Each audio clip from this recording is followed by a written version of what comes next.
അദ്ധ്യായം 37. സാക്ഷ്യപേടകം. ബെസാലെ കരുവേല തടി കൊണ്ട് പേടകമുണ്ടാക്കി. അതിൻ്റെ നീളം 2.5 മുഴമായിരുന്നു. വീതിയും ഉയരവും 1.5 മുഴം വീതവും. തനി സ്വർണം കൊണ്ട് അതിൻ്റെ അകവും പുറവും പൊതിഞ്ഞു. അതിനു ചുറ്റും സ്വർണം കൊണ്ടുള്ള ഒരു അരികുപാളി പിടിപ്പിച്ചു. 4 സ്വർണ്ണവളയങ്ങളുണ്ടാക്കി 4 മൂലകളിൽ ഘടിപ്പിച്ചു. ഒരു വശത്ത് 2ഉം മറുവശത്ത് 2ഉം. അവൻ കരുവേല തടി കൊണ്ട് തണ്ടുകളുണ്ടാക്കി സ്വർണം കൊണ്ട് പൊതിഞ്ഞു. പേടകം വഹിക്കുന്നതിന് അതിൻ്റെ വശങ്ങളിലുള്ള വളയങ്ങളിലൂടെ തണ്ടുകൾ കടത്തി. തനി സ്വർണം കൊണ്ട് കൃപാസനം നിർമ്മിച്ചു. അതിൻ്റെ നീളം 2.5 മുഴവും വീതി 1.5 മുഴവുമായിരുന്നു. കൃപാസനത്തിൻ്റെ 2 അഗ്രങ്ങളിൽ സ്ഥാപിക്കാൻ സ്വർണ്ണ തകിട് കൊണ്ട് 2 കെരൂബുകളെ നിർമ്മിച്ചു. 2 അഗ്രങ്ങളിലും 1 വീതം കൃപാസനത്തോട് ഒന്നായി ചേർത്താണ് അവയെ നിർമ്മിച്ചത്. കെരൂബുകൾ മുകളിലേക്ക് ചിറകുകൾ വിരിച്ച് കൃപാസനത്തെ മൂടിയിരുന്നു.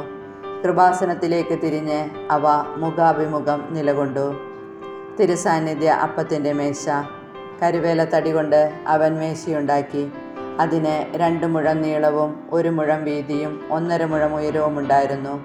തനി സ്വർണം കൊണ്ട് അത് പൊതിയുകയും മുകൾ ഭാഗത്ത് ചുറ്റിലും സ്വർണം കൊണ്ട് അരികുപാളി പിടിപ്പിക്കുകയും ചെയ്തു.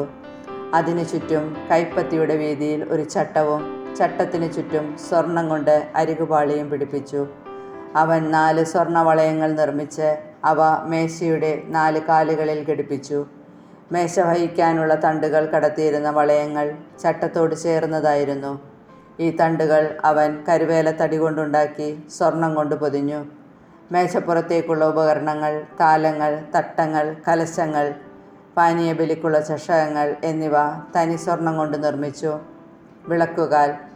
തനി സ്വർണം കൊണ്ട് വിളക്കുകാലുണ്ടാക്കി. അതിൻ്റെ അടിത്തട്ട്, തണ്ട്, ചഷകങ്ങൾ, മുകുളങ്ങൾ, പുഷ്പങ്ങൾ എന്നിവ ഒരേ സ്വർണ്ണ തകിടിലാണ് പണിതത്. വിളക്കുകാലിന് ഓരോ വശത്തും 3 വീതം 2 വശങ്ങളിലായി 6 ശാഖകളുണ്ടായിരുന്നു. വിളക്കുകാലിൻ്റെ 6 ശാഖകൾ ഓരോന്നിലും ബദാംപൂവിൻ്റെ ആകൃതിയിലുള്ളതും മുകുളങ്ങളോടും പുഷ്പദലങ്ങളോടും കൂടിയതുമായ 3 ചഷകങ്ങൾ വീതം ഉണ്ടായിരുന്നു. വിളക്കുകാലിൻ്റെ തണ്ടിന്മേൽ ബദാംപൂവിൻ്റെ ആകൃതിയിലുള്ളതും മുകുളങ്ങളോടും പുഷ്പദലങ്ങളോടും കൂടിയതുമായ 4 ചഷകങ്ങളുണ്ടായിരുന്നു.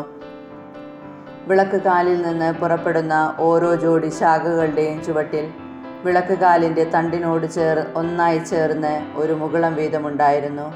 മുകുളങ്ങളും ശാഖകളും വിളക്കുകാലിനോട് ഒന്നായി ചേർന്നിരുന്നു. എല്ലാം തനി സ്വർണ്ണ തകിട് കൊണ്ട് പണിതതായിരുന്നു. അവൻ അതിൻ്റെ 7 വിളക്കുകളും തിരിയണയ്ക്കാൻ ഉപയോഗിക്കുന്ന കത്രികകളും തട്ടങ്ങളും തനി സ്വർണം കൊണ്ട് നിർമ്മിച്ചു. വിളക്കുകാലും അതിൻ്റെ എല്ലാ ഉപകരണങ്ങളും 1 താലന്ത് തനി സ്വർണം കൊണ്ടാണ് നിർമ്മിച്ചത്. ധൂപപീഠം. കരുവേല തടി കൊണ്ട് അവൻ ഒരു ധൂപപീഠം പണിതു. അത് 1 മുഴം നീളവും 1 മുഴം വീതിയുമുള്ള സമചതുരമായിരുന്നു. ഉയരം 2 മുഴം. അതിൻ്റെ കൊമ്പുകൾ അതിനോട് ഒന്നായി ചേർന്നിരുന്നു. തനി സ്വർണം കൊണ്ട് അവൻ അതിൻ്റെ മുകൾ ഭാഗവും വശങ്ങളും കൊമ്പുകളും പൊതിഞ്ഞു. അതിന് മുകൾ വശത്തായി ചുറ്റും സ്വർണം കൊണ്ടുള്ള അരികുപാളി പിടിപ്പിച്ചു. അത് വഹിക്കുന്നതിനുള്ള തണ്ടുകൾ കടത്തുന്നതിന് അരികുപാളിയുടെ താഴെ മൂലകളിലായി ഒരു വശത്ത് 2ഉം മറുവശത്ത് 2ഉം സ്വർണ്ണവളയങ്ങൾ ഘടിപ്പിച്ചു. കരുവേല തടി കൊണ്ട് തണ്ടുകളുണ്ടാക്കി സ്വർണം കൊണ്ട് പൊതിഞ്ഞു. സുഗന്ധതൈലങ്ങൾ നിർമ്മിക്കുന്ന വിദഗ്ധനെ പോലെ അവൻ വിശുദ്ധമായ അഭിഷേക തൈലവും ധൂപത്തിനുള്ള പരിമള വസ്തുക്കളും സജ്ജീകരിച്ചു. അദ്ധ്യായം 38. ദഹനബലിപീഠം. ബസാലേൽ കരുവേല തടി കൊണ്ട് ദഹനബലിപീഠം നിർമ്മിച്ചു. അത് 5 മുഴം നീളവും വീതിയുമുള്ള സമചതുരമായിരുന്നു. അതിൻ്റെ ഉയരം 3 മുഴവും. അതിൻ്റെ 4 മൂലകളിലും അതിനോട് ഒന്നായി ചേർത്ത് 4 കൊമ്പുകൾ നിർമ്മിച്ച് ഓടുകൊണ്ട് പൊതിഞ്ഞു. ബലിപീഠത്തിൻ്റെ ഉപകരണങ്ങളെല്ലാം പാത്രങ്ങൾ, കോരികകൾ, താലങ്ങൾ, മുൾക്കരണ്ടികൾ, അഗ്നികലശങ്ങൾ എന്നിവ ഓടുകൊണ്ട് നിർമ്മിച്ചു. അവൻ ബലിപീഠത്തിൻ്റെ മുകളിലെ അരികുപാളിക്ക് കീഴിൽ ബലിപീഠത്തിൻ്റെ മധ്യഭാഗം വരെ ഇറങ്ങി നിൽക്കുന്ന ഒരു ചട്ടക്കൂട് ഓടുകൊണ്ടുള്ള അഴികൾ ഉപയോഗിച്ച് വലയുടെ രൂപത്തിൽ നിർമ്മിച്ചു. തണ്ടുകൾ കടത്തുന്നതിന് ഓടുകൊണ്ടുള്ള ചട്ടക്കൂടിൻ്റെ 4 മൂലകളിൽ 4 വളയങ്ങൾ ഘടിപ്പിച്ചു. അവൻ കരുവേല തടി കൊണ്ട് തണ്ടുകളുണ്ടാക്കി ഓടുകൊണ്ട് പൊതിഞ്ഞു. ബലിപീഠം വഹിച്ചു കൊണ്ടുപോകുന്നതിന് അതിൻ്റെ വശങ്ങളിലുള്ള വളയങ്ങളിലൂടെ തണ്ടുകൾ കടത്തി. ബലിപീഠം പലകകൾ കൊണ്ടാണ് നിർമ്മിച്ചത്. അതിൻ്റെ അകം പൊള്ളയായിരുന്നു. സമാഗമ കൂടാരത്തിൻ്റെ വാതിൽക്കൽ ശുശ്രൂഷ ചെയ്തിരുന്ന സ്ത്രീകളുടെ ഓട്ടുകണ്ണാടി ഉപയോഗിച്ച് ക്ഷാളനപാത്രവും അതിൻ്റെ പീഠവും നിർമ്മിച്ചു. കൂടാരാങ്കണം അവൻ അങ്കണവും നിർമ്മിച്ചു. അതിൻ്റെ തെക്ക് വശത്തെ മറ നേർമയിൽ നെയ്തെടുത്ത ചണത്തുണി കൊണ്ടുള്ളതും 100 മുഴം നീളമുള്ളതുമായിരുന്നു. അതിന് 20 തൂണുകളും അവയ്ക്ക് ഓടുകൊണ്ടുള്ള 20 പാദകുടങ്ങളും ഉണ്ടായിരുന്നു. തൂണുകളുടെ കൊളുത്തുകളും പട്ടകളും വെള്ളി കൊണ്ട് നിർമ്മിച്ചവയായിരുന്നു. വടക്ക് വശത്തെ മറ 100 മുഴം നീളമുള്ളതായിരുന്നു. അതിന് 20 തൂണുകളും അവയ്ക്ക് ഓടുകൊണ്ടുള്ള 20 പാദകുടങ്ങളും ഉണ്ടായിരുന്നു. തൂണുകളുടെ കൊളുത്തുകളും പട്ടകളും വെള്ളി കൊണ്ടുള്ളവയായിരുന്നു. പടിഞ്ഞാറ് വശത്തെ മറയ്ക്ക് 50 മുഴം നീളമുണ്ടായിരുന്നു. അതിന് 10 തൂണുകളും അവയ്ക്ക് 10 പാദകുടങ്ങളും ഉണ്ടായിരുന്നു.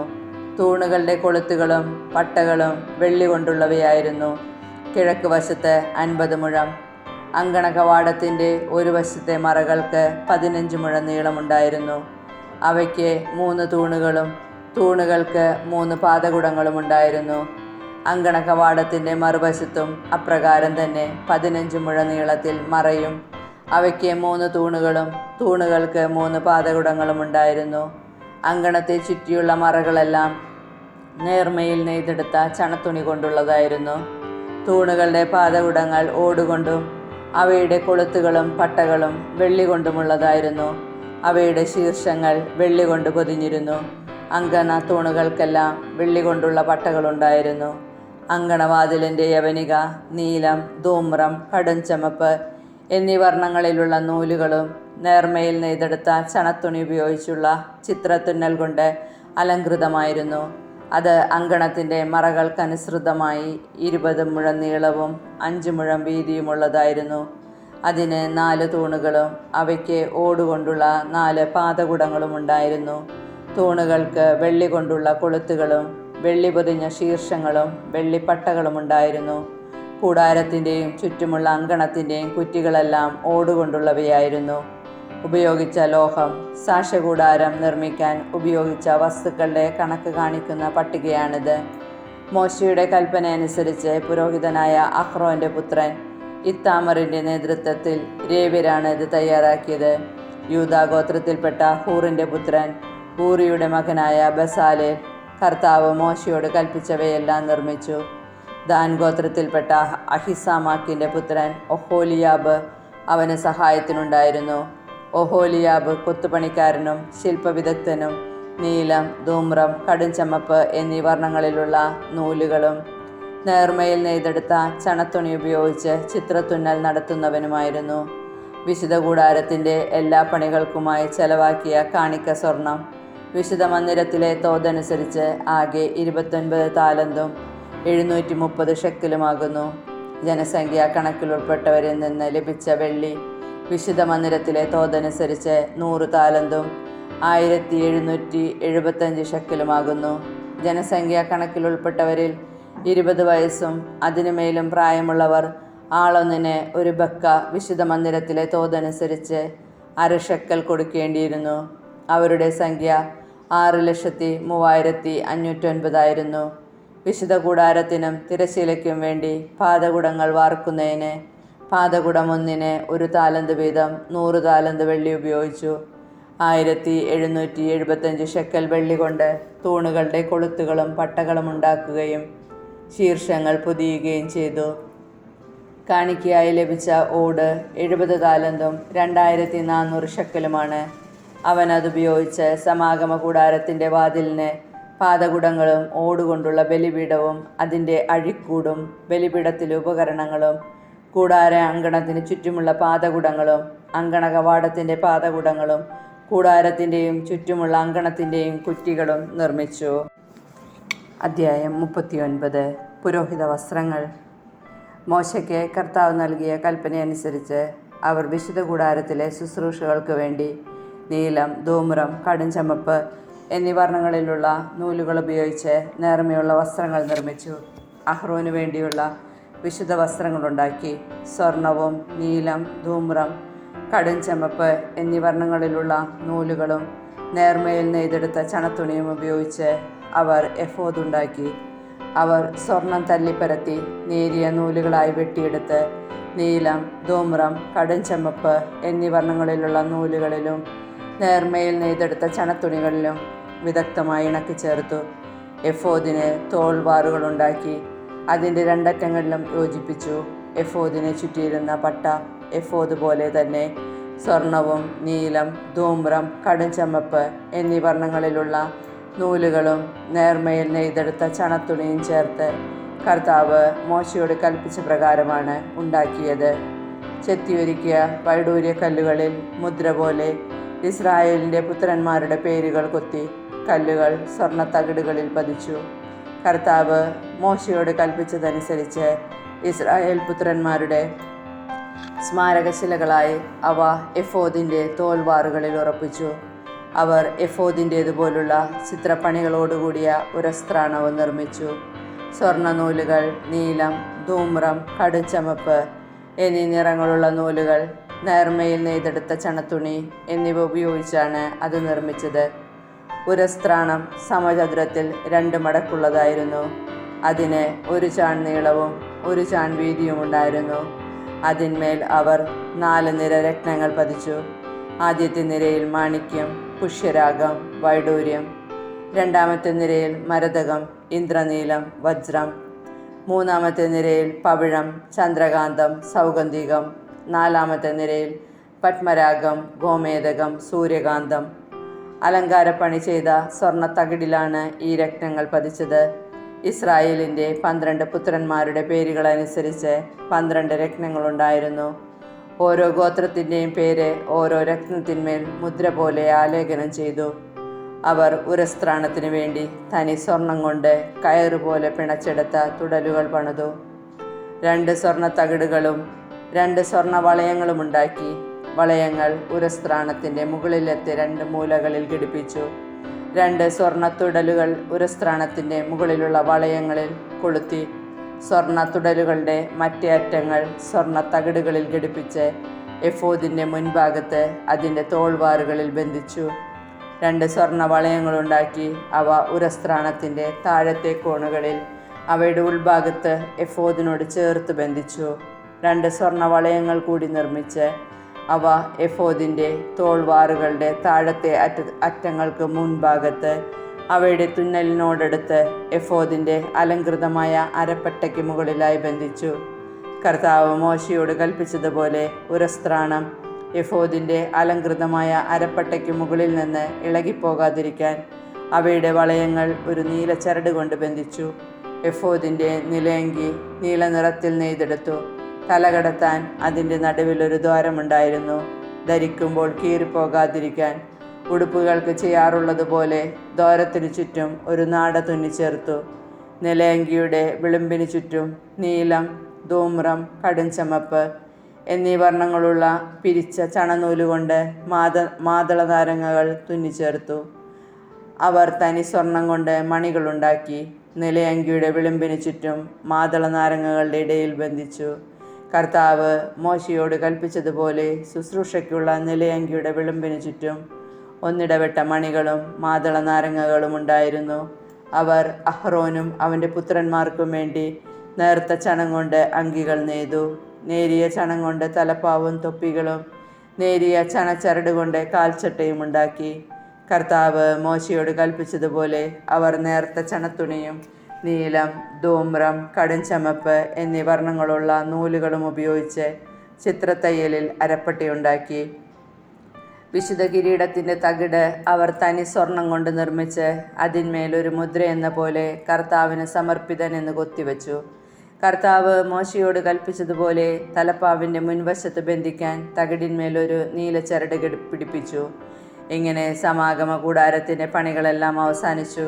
കർത്താവ് മോശയോട് കൽപ്പിച്ചതനുസരിച്ച് ഇസ്രായേൽ ജനം എല്ലാ കാര്യങ്ങളും ചെയ്തു. അവർ കൂടാരം അതിൻ്റെ എല്ലാ ഉപകരണങ്ങളോടും കൂടി മോശയുടെ അടുക്കൽ കൊണ്ടുവന്നു. കൊളുത്തുകൾ, പലകകൾ, അഴികൾ, തൂണുകൾ, പാദകുടങ്ങൾ, ഊറക്കിട്ട മുട്ടാടിൻ തോലുകൊണ്ടുള്ള വിരി, നിലക്കരടിത്തോലുകൊണ്ടുള്ള വിരി, തിരശ്ശീല, സാക്ഷ്യപേടകം, അതിൻ്റെ തണ്ടുകൾ, കൃപാസനം, മേശ, അതിൻ്റെ ഉപകരണങ്ങൾ, തിരുസാന്നിധ്യത്തിൻ്റെ അപ്പം, തനി സ്വർണം കൊണ്ട് നിർമ്മിച്ച വിളക്കുകാൽ, അതിലെ ദീപനിര, അതിൻ്റെ ഉപകരണങ്ങൾ: വിളക്കിനുള്ള എണ്ണ, സ്വർണ്ണ ബലിപീഠം, അഭിഷേക തൈലം, പരിമള ധൂപത്തിനുള്ള സുഗന്ധദ്രവ്യങ്ങൾ, കൂടാരവാതിലിൻ്റെ യവനിക, ഓടുകൊണ്ടുള്ള ബലിപീഠം, ചട്ടക്കൂട്, തണ്ടുകൾ, ഉപകരണങ്ങൾ, ക്ഷാളനപാത്രം, അതിൻ്റെ പീഠം, അങ്കണത്തിൻ്റെ മറകൾ, തൂണുകൾ, പാദകുടങ്ങൾ, അങ്കണ കവാടത്തിൻ്റെ യവനിക, കയറുകൾ, കുറ്റികൾ, സമാഗമ കൂടാരത്തിലെ ശുശ്രൂഷയ്ക്കുള്ള പാത്രങ്ങൾ, വിശുദ്ധ സ്ഥലത്തെ ശുശ്രൂഷയ്ക്ക് വേണ്ട വിശുദ്ധ വസ്ത്രങ്ങൾ, പുരോഹിതനായ അഹ്റോൻ്റെ വിശുദ്ധ വസ്ത്രങ്ങൾ, അവൻ്റെ പുത്രന്മാർ പുരോഹിത ശുശ്രൂഷയ്ക്ക് അണിയേണ്ട വസ്ത്രങ്ങൾ. കർത്താവ് മോശയോട് കൽപ്പിച്ചതുപോലെ തന്നെ ഇസ്രായേൽ ജനം ഇവയെല്ലാം ഉണ്ടാക്കി. അവർ ചെയ്ത ജോലികളെല്ലാം മോശ പരിശോധിച്ചു. കർത്താവ് കൽപ്പിച്ചതുപോലെ തന്നെ അവർ പ്രവർത്തിച്ചിരിക്കുന്നു. മോശ അവരെ അനുഗ്രഹിച്ചു. അധ്യായം 40. കൂടാര പ്രതിഷ്ഠ. കർത്താവ് മോശയോട് അരുളി ചെയ്തു: 1-ാം മാസത്തിൻ്റെ 1-ാം ദിവസം നീ സമാഗമ കൂടാരം സ്ഥാപിക്കണം. സാക്ഷ്യപേടകം അതിനുള്ളിൽ പ്രതിഷ്ഠിച്ച് തിരശ്ശീല കൊണ്ട് മറയ്ക്കണം. മോശ കൊണ്ടുവന്ന് അതിൻ്റെ ഉപകരണങ്ങളെല്ലാം അതിന്മേൽ ക്രമപ്പെടുത്തി വയ്ക്കണം. വിളക്കുകാൽ കൊണ്ടുവന്ന് അതിന്മേൽ വിളക്കുകൾ ഉറപ്പിക്കുക. ധൂപാർച്ചനയ്ക്കുള്ള സ്വർണ്ണപീഠം സാക്ഷ്യപേടകത്തിൻ്റെ മുൻപിൽ സ്ഥാപിക്കുകയും കൂടാരവാതിലിന് യവനിക ഇടുകയും വേണം. സമാഗമ കൂടാരത്തിൻ്റെ വാതിലിന് മുൻപിൽ നീ ദഹന ബലിപീഠം സ്ഥാപിക്കണം. സമാഗമ കൂടാരത്തിൻ്റെയും ബലിപീഠത്തിൻ്റെയും മധ്യേ ക്ഷാളനപാത്രം വെച്ച് അതിൽ വെള്ളമൊഴിക്കുക. ചുറ്റും അങ്കണമൊരുക്കി അങ്കണ കവാടത്തിൽ യവനിക തൂക്കിയിടണം. അതിനുശേഷം അഭിഷേക തൈലമെടുത്ത് കൂടാരവും അതിലുള്ള സകലതും അഭിഷേചിക്കുക. അങ്ങനെ കൂടാരവും അതിലെ ഉപകരണങ്ങളും ശുദ്ധീകരിക്കുക. അവ വിശുദ്ധമാകും. ദഹന ബലിപീഠവും അതിലെ ഉപകരണങ്ങളും അഭിഷേചിച്ച് ശുദ്ധീകരിക്കുക. ബലിപീഠം അതിവിശുദ്ധമാകും. ക്ഷാളനപാത്രവും അതിൻ്റെ പീഠവും അഭിഷേചിച്ച് ശുദ്ധീകരിക്കണം. അനന്തരം അഹ്റോനെയും അവൻ്റെ പുത്രന്മാരെയും സമാഗമ കൂടാരത്തിൻ്റെ വാതിൽക്കൽ കൊണ്ടുവന്ന് വെള്ളം കൊണ്ട് കഴുകണം. അഹ്റോനെ നീ വിശുദ്ധ വസ്ത്രങ്ങൾ അണിയിക്കുകയും അഭിഷേചിച്ച് ശുദ്ധീകരിക്കുകയും വേണം. അങ്ങനെ അവൻ പുരോഹിത പദവിയിൽ എന്നെ ശുശ്രൂഷിക്കട്ടെ. അവൻ്റെ പുത്രന്മാരെ കൊണ്ടുവന്ന് അങ്കികൾ അണിയിക്കണം. അവരുടെ പിതാവിനെ അഭിഷേചിച്ചതുപോലെ അവരെയും അഭിഷേകം ചെയ്യണം. പുരോഹിതരെന്ന നിലയിൽ അവർ എനിക്ക് ശുശ്രൂഷ ചെയ്യട്ടെ. അവരുടെ അഭിഷേകം അവരെ തലമുറകളിലൂടെ നിലനിൽക്കുന്ന നിത്യപൗരോഹിത്യത്തിൽ ഭാഗഭാഗുക്കളാക്കും. മോശ അപ്രകാരം പ്രവർത്തിച്ചു. കർത്താവ് തന്നോട് കൽപ്പിച്ചതെല്ലാം അവൻ അനുഷ്ഠിച്ചു. 2-ാം വർഷം 1-ാം മാസം 1-ാം ദിവസം കൂടാരം സ്ഥാപിക്കപ്പെട്ടു. മോശ കൂടാരമുയർത്തി അതിൻ്റെ പാദകുടങ്ങളിൽ ഉറപ്പിച്ചു. പലകകൾ പിടിപ്പിച്ചു. അഴികൾ നിരത്തി. തൂണുകൾ നാട്ടി. കർത്താവ് കൽപ്പിച്ചതുപോലെ മോശ കൂടാരത്തിന് വിധാനമൊരുക്കി വിരികൾ നിരത്തി. അവൻ ഉടമ്പടി പത്രിക എടുത്ത് പേടകത്തിൽ വെച്ചു. തണ്ടുകൾ പേടകത്തോട് ഘടിപ്പിച്ചു. പേടകത്തിന് മീതെ കൃപാസനം സ്ഥാപിക്കുകയും ചെയ്തു. കർത്താവ് കൽപ്പിച്ചതുപോലെ മോശ സാക്ഷ്യപേടകം കൂടാരത്തിനുള്ളിലേക്ക് കൊണ്ടുവന്നു. അത് തിരശ്ശീല കൊണ്ട് മറച്ചു. അവൻ സമാഗമ കൂടാരത്തിൽ ശ്രീകോവിലിൻ്റെ വടക്ക് വശത്തായി യവനികയ്ക്കു വെളിയിൽ മേശ സ്ഥാപിച്ചു. അതിന്മേൽ കർത്താവ് കൽപ്പിച്ചതുപോലെ അവിടുത്തെ മുൻപിൽ ക്രമപ്രകാരം അപ്പവും വെച്ചു. സമാഗമ കൂടാരത്തിൽ മേശയ്ക്കെതിരായി ശ്രീകോവിലിൻ്റെ തെക്കുവശത്ത് വിളക്കുകാൽ സ്ഥാപിച്ചു. കർത്താവ് കൽപ്പിച്ചതുപോലെ മോശ കർത്താവിൻ്റെ മുൻപിൽ വിളക്കുകൾ വെച്ചു. സമാഗമ കൂടാരത്തിൽ തിരശ്ശീലയുടെ മുൻപിൽ ധൂപാർച്ചനയ്ക്കുള്ള സ്വർണ്ണപീഠം സ്ഥാപിച്ചു. കർത്താവ് കൽപ്പിച്ചതുപോലെ മോശ അതിന്മേൽ പരിമളദ്രവ്യങ്ങൾ പുകച്ചു. കൂടാരത്തിൻ്റെ വാതിൽക്കൽ തിരശ്ശീല തൂക്കിയിട്ടു. കർത്താവ് കൽപ്പിച്ചതുപോലെ സമാഗമ കൂടാരത്തിൻ്റെ വാതിൽക്കൽ ദഹനബലിപീഠം സ്ഥാപിക്കുകയും അതിന്മേൽ ദഹനബലിയും ധാന്യബലിയും അർപ്പിക്കുകയും ചെയ്തു. സമാഗമ കൂടാരത്തിനും ബലിപീഠത്തിനും മധ്യേ ക്ഷാളനപാത്രം വെച്ച് അതിൽ ക്ഷാളനത്തിനുള്ള വെള്ളമൊഴിച്ചു. ഈ വെള്ളം കൊണ്ട് മോശയും അഹ്റോനും അഹ്റോൻ്റെ പുത്രന്മാരും കൈകാലുകൾ കഴുകി. കർത്താവ് മോശയോട് കൽപ്പിച്ചതുപോലെ അവർ സമാഗമ കൂടാരത്തിൽ പ്രവേശിക്കുമ്പോഴും ബലിപീഠത്തെ സമീപിക്കുമ്പോഴും ക്ഷാളനകർമ്മം അനുഷ്ഠിച്ചു പോന്നു. അവൻ കൂടാരത്തിനും ബലിപീഠത്തിനും ചുറ്റ് അങ്കണമുണ്ടാക്കി. അങ്കണ കവാടത്തിൽ യവനികയിട്ടു. അങ്ങനെ മോശ ജോലി ചെയ്തു ചേർത്തു. കർത്താവിൻ്റെ സാന്നിധ്യം. അപ്പോൾ ഒരു മേഘം സമാഗമ കൂടാരത്തെ ആവരണം ചെയ്തു. കർത്താവിൻ്റെ മഹത്വം കൂടാരത്തിൽ നിറഞ്ഞു നിന്നു. മോശയ്ക്ക് സമാഗമ കൂടാരത്തിൽ പ്രവേശിക്കാൻ കഴിഞ്ഞില്ല, കാരണം മേഘം അതിനെ ആവരണം ചെയ്തിരുന്നു. കർത്താവിൻ്റെ മഹത്വം കൂടാരത്തിൽ നിറഞ്ഞു നിന്നിരുന്നു.